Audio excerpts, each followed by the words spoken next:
সাকিবের স্ত্রী আয়েশা হঠাৎ করে মিসিং হয়ে যায়। বাসায় বসে সাকিব ফ্রিল্যান্সিং করছিল। ওই সময় তার স্ত্রী আয়েশা শপিং করতে বের হয়, সে কিছু অর্নামেন্টস কিনবে তাই। কিন্তু অনেকক্ষণ হয়ে যাওয়ার পরও আয়েশা বাসায় ফেরেনি। সাকিব তো আর কাজের চাপে আয়েশাকে খোঁজও করতে পারেনি। কিন্তু সে খুব ভালোভাবে বুঝে যায় আয়েশার কোনো বিপদ হয়েছে, তাই সে পুলিশ ইন্সপেক্টর রুমাইশাকে ফোন করে। পুলিশ ইন্সপেক্টর রুমাইশা সাথে সাথে সাকিবের বাড়িতে আসে এবং তার স্ত্রী আয়েশার ব্যাপারে সব কিছু জানতে চায়। তখন সাকিব সবকিছু খুলে বলে সে কিছু অর্নামেন্টস কেনার জন্য শপিং এ গিয়েছিল। ইন্সপেক্টর প্রত্যেকটি দোকান ভালোভাবে তল্লাশি করে। সে একটি জুয়েলারি শপে যায় এবং মহিলাটিকে বলে সকালবেলা আয়েশা নামে একটি মেয়ে আপনার এখানে এসেছিল। সে আয়েশার ব্যাপারে সবকিছুই খুলে বলে আয়েশা সকালে এসেছিল, সে আমার দোকান থেকে একটি ব্রেসলেট কিনেছে। তখন তার পরনে ছিল লাল জামা এবং লাল জুতা। এই কথা শুনে পুলিশ ইন্সপেক্টর সেখান থেকে চলে যায় এবং কিছু পথচারীকে জিজ্ঞাসা করে, আর তারা কোনো উত্তর দিতে পারে না। তখন তার হাজবেন্ডের কাছে একটি ফোন কল আসে। সে বলে ফোনের ওপাশ থেকে কোনো মতে বলে আমাকে কিডন্যাপ করা হয়েছে, আমাকে বাঁচাও। এই বলেই ফোনটি কেটে দেয়। তখন সাকিব পুলিশ অফিসারকে সব কিছু জানায়। Police officer Rumaisha location track করে এবং সে সুন্দরভাবে লোকেশন ট্র্যাক করে সেই ঠিকানা খুঁজে বের করে। আর সেখানে যাওয়ার পর সে সেখানে 3টি বাড়ি দেখতে পেল এবং সে 3টি বাড়ি খুব মনোযোগ দিয়ে দেখছিল আর 3টি বাড়ির সামনেই পায়চারি করছিল। আর এরই মধ্যে সে বুঝতে পেরে যায় আসলে কোন বাড়িতে আয়েশা রয়েছে। এখন বন্ধুরা তোমরা কি বলতে পারবে এই 3টি বাড়ির মধ্যে কোন বাড়িতে আয়েশা রয়েছে? বন্ধুরা তোমরা যদি উত্তরটি পারো তাহলে ঝটপট কমেন্টে জানাও।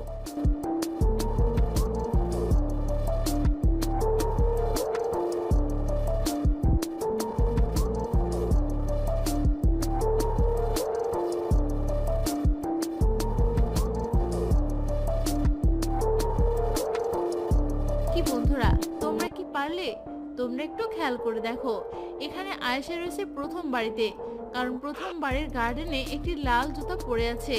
আয়েশার পায়ে লাল জুতা ছিল, হয়তো ঘরের মধ্যে নিয়ে যাওয়ার সময় জুতাটি পা থেকে খুলে গেছে।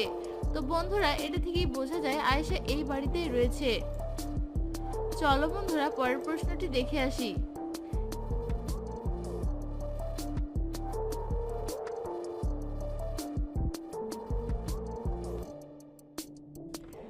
রাতুল একদিন অফিস থেকে বাসায় ফেরার জন্য রাস্তার উপর দাঁড়িয়েছিল। ঠিক সেই সময় একটি গাড়ি সেখানে আসে এবং কিডন্যাপাররা রাতুলকে উঠিয়ে নিয়ে চলে যায়। তারা রাতুলকে একটি ঘরের মধ্যে বন্দি করে রাখে। রাতুলকে সেই ঘরের মধ্যে রেখে কিডন্যাপার যাওয়ার সময় বলে যায় এই ঘর থেকে তুমি যদি বেঁচে ফিরতে চাও তাহলে তোমাকে এই 3টি দরজার যে কোনো একটি দরজা বেছে নিতে হবে। এটা বলে কিডন্যাপার সেখান থেকে চলে যায়। ওই সময় রাতুলের চোখ বাঁধা ছিল, রাতুল কিছুই দেখতে পারছিল না। সে চোখ খোলার পর দেখতে পেল সে যে রুমের মধ্যে আছে সেখানে 3টি দরজা রয়েছে, যার প্রথম দরজার মধ্যে রয়েছে আগুন। সে যদি এই দরজা দিয়ে বের হতে চায় তাহলে আগুনে পুড়ে সে মারা যাবে। আর দ্বিতীয় দরজার মধ্যে রয়েছে বিষাক্ত সাপ। সে যদি এই দরজা দিয়ে বের হতে চায় তাহলে সাপে তাকে ছোবল দেবে। এরপর তৃতীয় দরজা, সেই দরজা ছিল বিষাক্ত মৌমাছি। রাতুল যদি তৃতীয় দরজা দিয়ে বের হতে চায় তাহলে বিষাক্ত মৌমাছির কামড়ে তার মৃত্যু হতে পারে। তো এখন বন্ধুরা তোমাদেরকে বলতে হবে এই 3টি দরজার মধ্যে রাতুল কোন দরজাটি বেছে নিয়ে বাইরে বের হবে। বন্ধুরা তোমরা যদি উত্তরটি পারো তাহলে ঝটপট কমেন্টে জানাও।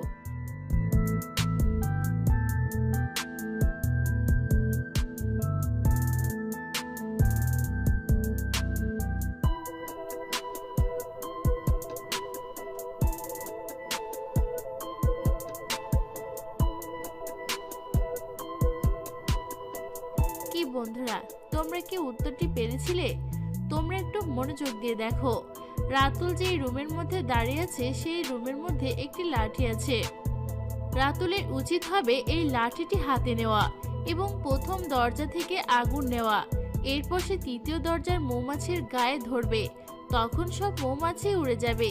তখন রাতুল তৃতীয় দরজা দিয়ে পালিয়ে যাবে। তো বন্ধুরা, তোমরা যারা রাতুলের মতো জিনিয়াস তারা অবশ্যই ভিডিওতে একটি লাইক দিয়ে দিও। চলো পরের প্রশ্নটি দেখে আসি। এক রাজার 3 মেয়ে ছিল। বড় মেয়ে সেতু, মেঝো মেয়ে মিতু ও ছোট মেয়ে ঋতু। কিন্তু রাজার বড় মেয়ে এবং মেঝো মেয়ে রাজার তেমন কোনো খেয়াল রাখতো না। তারা সারাদিন নিজেদের কিভাবে সুন্দরী দেখাবে সেই নিয়েই ব্যস্ত থাকতো। কিন্তু রাজার ছোট মেয়ে ঋতু সে রাজাকে অনেক খেয়াল রাখতো, আর তাই তার বড় বোন এবং মেঝো বোন তাকে অনেক হিংসে করত এবং ভাবতো রাজা মনে হয় শুধু ছোট বোনকেই ভালোবাসে। একদিন রাজা তার 3 মেয়েকে উদ্দেশ্য করে বলল, আমি আমার সব সম্পত্তি আমার 3 মেয়ের মধ্যে যে কোনো এক মেয়েকে লিখে দেব। তখন এই কথা শোনার পর বড় মেয়ে বলে, এই সম্পত্তি শুধু আমি পাবো। আর মেঝো মেয়ে বলে, না, এই সম্পত্তি শুধু আমি পাবো, কারণ আমি বাবার অনেক আদরের মেয়ে। আর ছোট মেয়ে ঋতু বলে, এই সম্পত্তি আমার লাগবে না, সব সম্পত্তি তোমরা নিয়ে নাও। রাজা তার 3 মেয়ের এই কথা শোনার পর তার 3 মেয়ের জন্য 3টি কেটলির ব্যবস্থা করলো এবং 3 জনকেই 3টি কেটলিতে পানি গরম করতে দিল। আর বলল, যার কেটলির পানি আগে গরম হবে রাজা তাকে সম্পত্তি লিখে দেবে। তারা 3 বোনই একসাথে পানি গরম করতে দেয়। কিন্তু দেখা গেল সবার আগে ঋতুর কেটলির পানি গরম হয়ে যায়। এখন বন্ধুরা, তোমরা কি বলতে পারবে 3 বোনই তো একসাথে কেটলিতে পানি গরম করতে দিয়েছিল, তাহলে কেন ঋতুর কেটলির পানি আগে গরম হলো? বন্ধুরা, তোমরা যদি উত্তরটি পারো তাহলে ঝটপট কমেন্টে জানাও।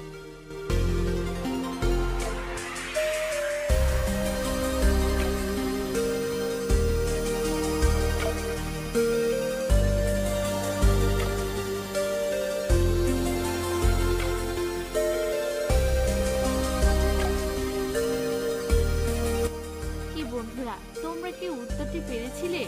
আসলে বড় মেয়ে এবং মেঝো মেয়ে তাদের সম্পত্তির অনেক লোভ, তাই তারা তাদের কেটলির ঢাকনাটি বারবার উঁচু করে দেখছিল কেটলির পানি গরম হয়েছে কিনা। কিন্তু ছোট মেয়ে ঋতুর তো তার সম্পত্তির কোনো লোভ ছিল না, তাই সে একবারও তার কেটলির ঢাকনাটি খোলেনি, আর এজন্যই তার কেটলির পানি আগে গরম হয়। তো বন্ধুরা, তোমরা যারা জিনিয়াস তারা অবশ্যই উত্তরটি পেরেছিলে। চলো পরের প্রশ্নটি দেখে আসি। 2 বন্ধু মাঠে বসে গল্প করছিল। সেই সময় বৃষ্টি আসলো, কিন্তু ওরা কেউই ভিজলো না। সেই 2টি ছেলের কাছে কোনো ছাতাও ছিল না। এখন বন্ধুরা, তোমরা কি বলতে পারবে তারা কেন ভিজলো না? বন্ধুরা, তোমরা যদি উত্তরটি পারো তাহলে চটপট কমেন্টে জানাও।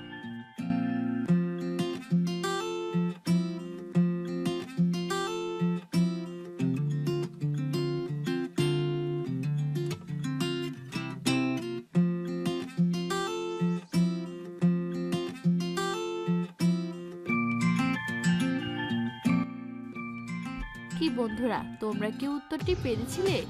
আসলে বৃষ্টি ছিল তাদের বান্ধবী, তাই তারা কেউই ভিজলো না, কারণ বৃষ্টি ছিল একটি মেয়ের নাম।